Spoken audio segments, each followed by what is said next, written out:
level up, up, 25-5-5. AFCON now live, African football alive, alive, alive, alive, alive. African football.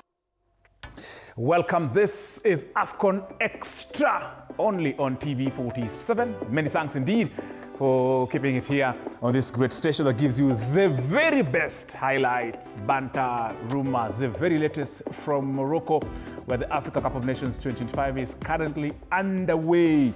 Talk about Rabat, the capital city, to Fez, talk about Marrakesh, Casablanca, Tangier, Agadir. All those, of course, very beautiful cities that are hosting several teams in this 24-team competition in the North African country. I'm not alone. I am, of course, with the chair lady of Tusker FC Football Club, my good friend Celine Waithira. Karibu sana. Finally, this amekuja na watu ya Tusker FC. And then, of course, Mseto FC chairman, former coach, my very good friend, Michael Banabe. Karibuni sana, ladies and gentlemen. Things are, let's just get into it. Of course, I know there's a very big game today, later on. Number 1 versus number 8 on the African FIFA rankings, Morocco versus Mali. We have also a statement from the coach of Mali, Tom Saintfiet, who has directed all guns toward the Confederation of African Football for changing the AFCON from 2 years to 4 years. But first things first, Celine, former wife to Hakim Ziyech, wants to come back. She's regretting why she divorced Hakim Ziyech, who has signed a lucrative deal with PSG. Yeah, I actually saw it. I saw the article. She was saying that, she was misled by her friends and all that thing. And then now people are quoting and saying, no, because Hakimi was earning 10 million Ashraf euros. Hakimi, correct, yes. Yes, he was earning 10 million euros and now he will be getting 15 million euros. Is the reason why she wants to come back.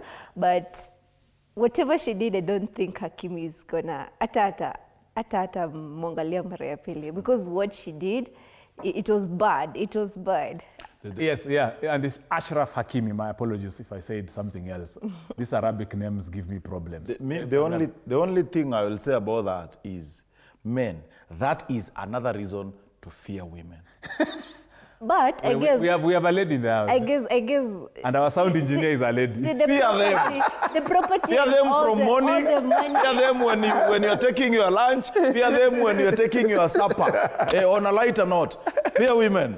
But all the money and the property is still under his mother's name. Surely. So kama hangekuwa ameweka hizo properties under his mother's name, hizo vitu zote wangegawa katikati ama aende nazo zote. Na angekuwa analipa maintenance hadi today. Yeah. Yes. This is AFCON Extra. Ensure you always Hakiminize your pockets, your names and your properties. But don't fear women. Personally, I love women very much. No, love them but fear them. Very much. Celine is giving me a red card. We have a question of the day. We have a question of the day which you answer to participate in. Remember, you can call us in live 0795045864 is the number to call. WhatsApp is 0793267279. We're asking you, can South Africa overcome Egypt in today? That's a huge game. Yesterday, remember, you said it is a semi-final of this particular competition, but it's the group stages. Can South Africa overcome Egypt today, of course? And of course, what will be the outcome, or what will be the score and why? Talk to us on WhatsApp, talk to us on Facebook, talk to us on X, talk to us on Instagram, talk to us on 22047. You can also call us in live 0795045864. This is the place to be. Unaongea na sisi, tunapiga hiyo shughuli. Yes. Now, I know I just want to jump. I know my producer, Boniface Kimanzi, wants us to start with the Zambia versus Comoros. Sindio, Kimanzi, unataka tuchanze na hiyo. So let's get into it. The Zambia versus Comoros fixture, of course, but later on we shall bring you the one for Mali versus Morocco, a big fixture. But let's get into the Zambia versus Comoros game. We'll be starting at 8:30 p.m. Kenyan time. Celine, Chipolopolo, need to, on paper, they look like they'll win it. But from what you saw in Comoros against Morocco, Zambia has their work cut out. Yesterday almost got beaten by a friend from Zambia. He listened to us and then he texted me and said, why are you underrating Zambia? I'm sorry. We are not underrating Zambia in any way. They are playing good football. We saw them play with Mali. To apologize on national television. Yes, please. I hope. Because that is my own opinion. Yeah, so I'm not, as we said, Zambia is a good team. We are not writing it off. We saw how they played with Mali. Today, I just said yesterday, I think today Comoros is going to be the bigger team and they are going to take their first win today. And I'm not changing that, I'm sorry. He will beat you literally. That is Celine's outcome. Remember, Zambia, I'm trying to look where Zambia are on our FIFA standing. Zambia 19th in the African FIFA World Rankings, while Comoros, I told you, are 24th. So their teams, of course, on the same, almost on the same wavelength. It'll be interesting. Tukimbie Barnabe, Morocco versus Mali. And of course we have, so of course you can see the standings. Yeah, thank you very much. Kimanzi did a good job. Well done, Kimanzi. Morocco, 3 points, Zambia 1, Mali 1, Comoros 0. So you can imagine Zambia versus Comoros and then Morocco versus Mali. Very interesting fixtures coming up. And that's why, Barnabe, I want to bring you in. Yeah. Mali versus Comoros. And later on, of course, we shall be sharing the comments by Tom Saintfiet regarding what really he said about CAF and the 4-year change rule about the Africa Cup of Nations. I think this is a crucial match for, of course, Morocco. And they will need to win it for them at least to get a draw in their final match, you know, to cruise through, but it will not be easy. And actually, they might be the first team to qualify, you know, Morocco. They beat Mali today, but it is not a walk in the park. Mali is also prepared with the heavyweights in terms of talents and structure. Morocco, as I said, they love attacking. They want to do it quickly. They want to attack you and, you know, keep the ball. That is one thing. On the other hand, Mali are not really good in keeping the ball, you know, distribution yao haiko vizuri. So that is where they might lose it against Morocco. Because, again, if you are a team that plays more of, you know, defending, yes, you attack, but you are defending too much in the name of Mali, then you are inviting trouble, and that is what Morocco will do. So again, I'm seeing Morocco winning today against Mali, not with a big margin, but I think they'll make a statement that we have to qualify as the host team. And of course, those are the standings. We also have, I know, images from Morocco, where Morocco are training and also Mali are training. And the reason why we are bringing those images or videos from Morocco is just to show you that every team, this is at the Mohammed VI football complex in Saleh. Saleh is a twin city to Rabat. I'm speaking from experience because I've visited it. I've personally been on this pitch. It's, this complex is like the home ground. It is the home ground for all national teams za Morocco. So you can imagine the senior team has their own field where they train.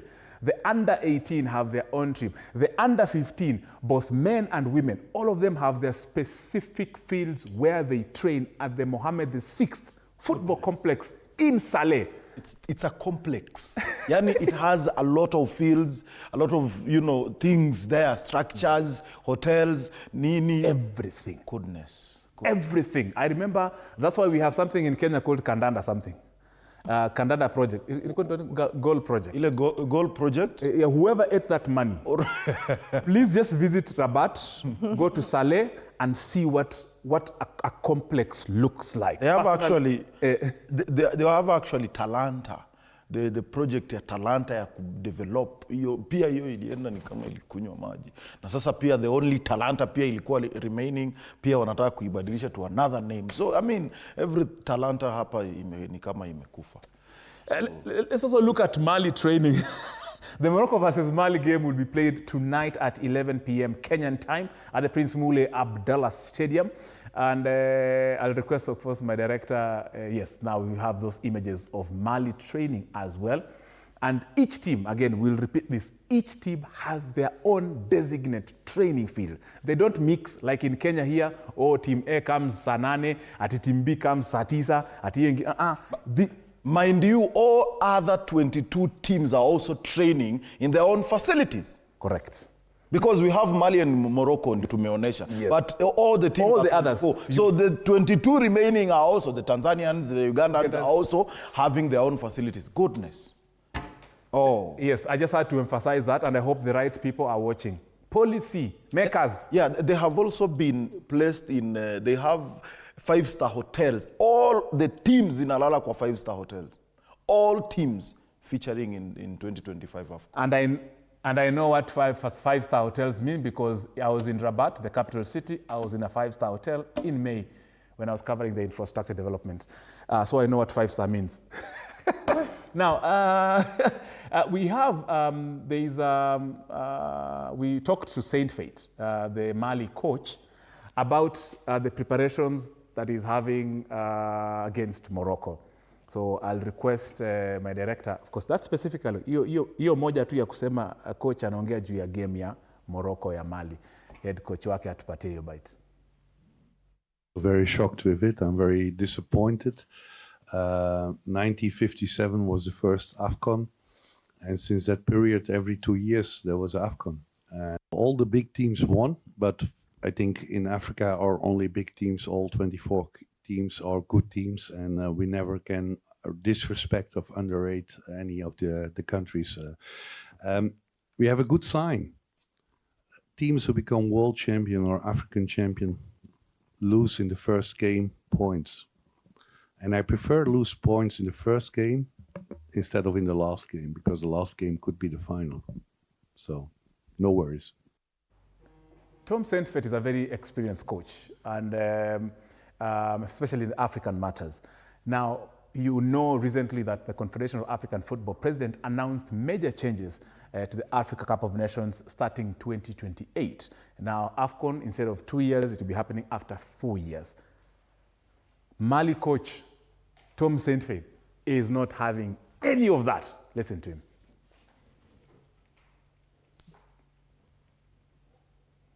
Also very shocked with it. I'm very disappointed. 1957 was the first AFCON, and since that period, every 2 years there was AFCON. And it's the pride of African football, the best players from Africa who perform, all the big clubs in Europe who come together, the celebrations of the fans, the honor and the glory of African football, and to take it away and to go into every 4 years. I could understand if it was a question from Africa, if it was a request for any reason needed by the African players, the African federations, or even CAF, but it's all instructed by the big people in UEFA, the big clubs from the 5 leagues in Europe, and also by FIFA. And that makes it so sad. We fight so long to get respected in Africa, African people to get respected, Africans with their own identity, and then to listen to Europe, to change your history, because this is a history from 67, 68 years, to change that only for a financial request from the pressure of clubs, who give as excuse the load for players, but to create a World Cup for club football teams with 40 teams, who create a Champions League with no champions. If you don't relegate in England, you play already Europa Cup football. Almost so stupid it is. If you want really to protect players, then you have to play Champions League with only champions and no one else. Then you have to not create every few years new leagues where players get more loads. And then you can still play a competition what exists for more than 60 years on 2 years base. Because Africa is the biggest football continent in the world. The passion of football, the quality of the players, the history of all African players, all the big stars in Europe are Africans. So I think we miss respect by going to 4 years. I'm very sad about that. I had hoped that the love for Africa would win above the pressure of Europe. Where? Celine, will he survive in Mali with now Motsepe being president of that kind of shots fired? But he has a point. First, I love it. I love it. I know he's representing people who cannot speak up. He's representing people who are afraid to speak up because they're afraid of either Motsepe. They are afraid, but I think he's saying the truth. Like, people's opinion matters. Hata kama si mimi, kuna delegates. There are delegates all over. Ask them. They should actually vote and say, either majority wins or nothing. But I feel like the way he says it was discussed by higher ranking people and they came with that decision. And putting in mind, they said they are doing away with CHAN. So that means for example, between 2025, maybe to after 4 years, we're going to be watching European football, Champions League. Yes, they said they're introducing African Nation League. That's okay. But now, those 4 years, we'll be watching European football, Super Club World Cup, Champions League, Europa. I mean, there will not be actions for like Africa, maybe Sekafa, or these small tournaments. Yes. Yeah. Poof, that's true indeed. Here at AFCON Extra, Tom Saintfiet has said it, public participation is very important. Not only in Kenya, I hear stories about constitutional referendum, but you see now they're doing a constitutional referendum on AFCON. I know, Barnaby, you can weigh on that. And I know this one is a matter that you're personally holding it. Remember, you can participate on this show. We have our question of the day. We've asked you South Africa versus Egypt, which team, of course, will rule in a game that will be played later this evening. That's our question of the day, 0795045864. You can call us in live or you can WhatsApp us. The numbers are there on your screen. Tunalis Mugenge anasema anafuatilia analysis hapa polepole. Happy Boxing Day. Gotea Michael na Celine Show ikofa. Thank you very much, Tunalis Mugenge. Then we have Davido from Isinya Kajiado, Egypt to win 2-1. Yoni game South Africa. Franco Lumbasi, watching live from Malava, Cabras, South Africa will win. Thank you very much, Franco Lumbasi. Keep on sending, of course, your comments from Vasha. Na ni huyo anajiita tuko Vasha donjo. Asante. And of course, that's the question of the day. Will South Africa, of course, overcome Egypt? What will be the scoreline? 0793267279 is our WhatsApp number. 0795045864 is a number to call in live. Piga simu Mavindi atachukua. Piga simu our sound engineer Skola atachukua. Piga simu Kimanzi, utasikia tu sauti ya mtu kutoka kule Makueni, atakukaribisha, atakupache kundani. Patrick, karibu kwa show. This is AFCON Extra on TV 47. Tony kwa Landa, Michael Barnabe, Celine. Watu kwa hapa. Unasema namna gani ndugu yangu Patrick? Mimi napea Egypt. Ongea kwa nguvu kidogo ama ni Mavindi ametuwekea volume chini? Nasema nataka timu ya Egypt kushinda. Na uko wapi saa hii ndugu yangu? Niko mahali kunaitwa Mtwapa. Naja tarehe 1 mnikaribishe tuselebrate tuvuke mwaka pamoja. Unasema kwamba Egypt. Kwa nini unasema Egypt? Na South Africa pia ni timu poa. Mechi yake inaonekananga ikiwa iko juu sana kuliko timu nyingine Afrika. Na una support timu gani huko AFCON wewe? AFCON natetea tu na Egypt. Wewe unasimama na Mo Salah? Mo Salah lazima afanye maneno. Na wewe unakaa wewe ni mtu ya Liverpool, si ndio? Mimi Man U lakini ikifika Afrika huwa napenda Egypt. Haya, asante sana. Tegea, of course. Thank you very much for calling and of course giving your opinion. Stick around. Nilikwambia of course unaweza kuwa unapiga simu ama unaweza tutumia WhatsApp ama unaweza fanya vitu yote na tunakupatia decoder watch AFCON. Hapa hatuchezi, tunafanya shughuli yetu live. Barnabe, sikuwa nimekuruhusu kuongea mambo ya Saintfiet. Personally, I honestly ukiongelea Angola na hiyo I honestly feel like it is very, very unfair. First of all, if you do away with CHAN, kuna mtu umenyang'anya opportunity. I mean, players, they were expecting to, always tumewaona wakifanya vizuri. Sasa ukitoa CHAN unafikiri 5 million wachezaji wetu watatoa wapi? Kusema tu ukweli, unataka hii milioni moja per game watoe wapi? So we are against that tafadhali, and we think hizi vitu zinahitaji referendum. Ngoja chukue tu simu moja hapa. Referendum.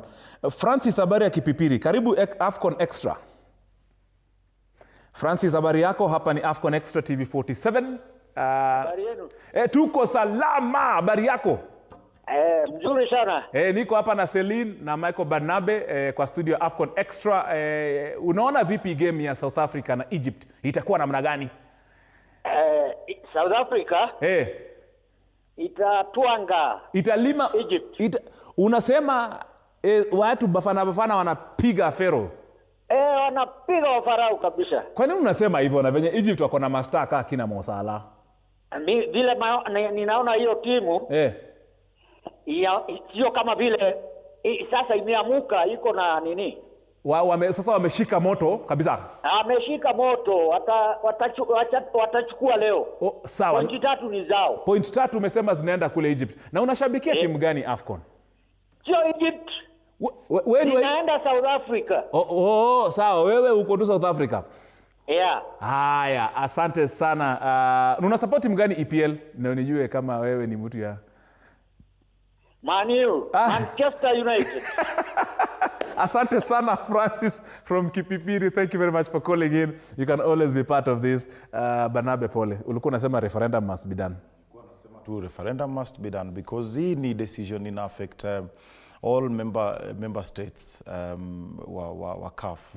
And we cannot give in to hizo pressures na huko kwamba hii ni kitu ilifanywa tu ya kibiashara.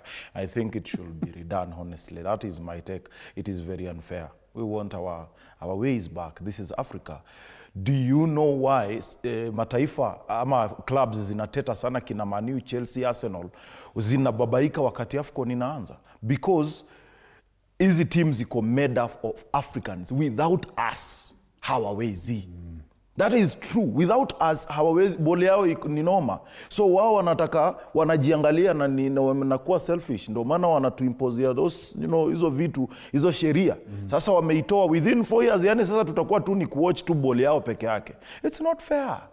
They need to understand us pia. It is not fair. Now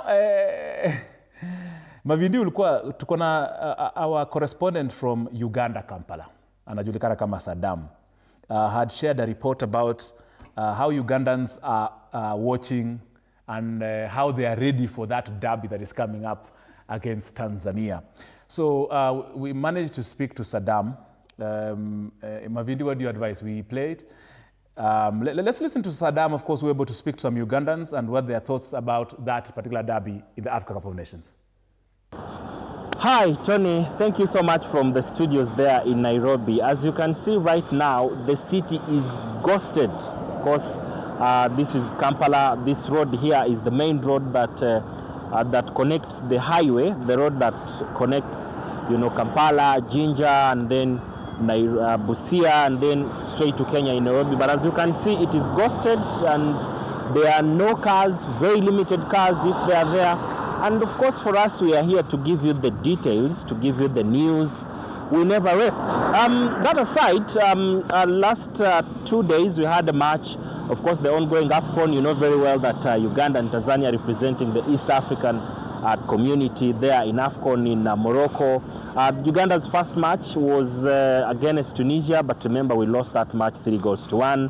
And now yesterday, Tanzania also lost its match against Nigeria. So we are going to have some sort of an East African derby on 27th, where Uganda and Tanzania are versing each other. I'm going to be moving around on the streets of Kampala, of course, kupata maoni ya watu about the match and what they think about probably Uganda performing to the next level. Of course, most of them are optimistic.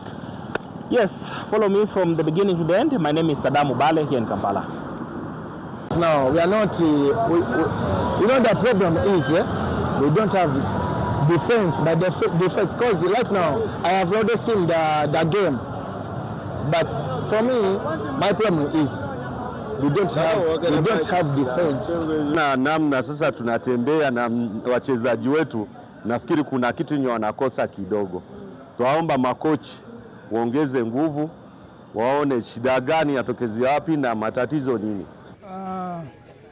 Timu yetu hii Uganda, mimi naomba hao wakubwa waweke pesa kwa our players. Tunataka waweke pesa mingi, watafute young boys from all over Uganda. We have a lot of talents, but I think they are not doing enough research on on those guys out there. There are people who know what to do, how to play, but they have no money, they have no access. So these town guys, because they have finance, their dads are good, are well off, they are minding about those ones. And thank you very much, Saddam, coming to us from Kampala in Uganda, giving us, of course, what the Ugandans think about the derby coming up.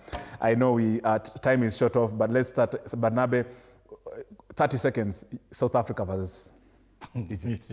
I know you are laughing. I knew it. Before Mavindi atungoe hapa. First of all, hii game ni kubwa sana. 14 times wamepatana. South Africa wamewapiga mara 8. Imekuwa noma. Remember, it started in 1996 when Egypt iliwa eliminate in the group stage. I mean, actually iliwapiga kwa nini ya mwisho, game yao ya mwisho. In 1998, the following tournament, South Africa walikaa wakabeba, wakikutana bado kwa finali. In 2019 again wakakuja wakakutana tena finali. Remember, Mo Salah alikuwa, Trezeguet alikuwa, na pia El Shenawi. Hao ni big fish wa Egypt walikuwa na hawakushinda hiyo kikombe. Remember walipigwa na South Africa bado.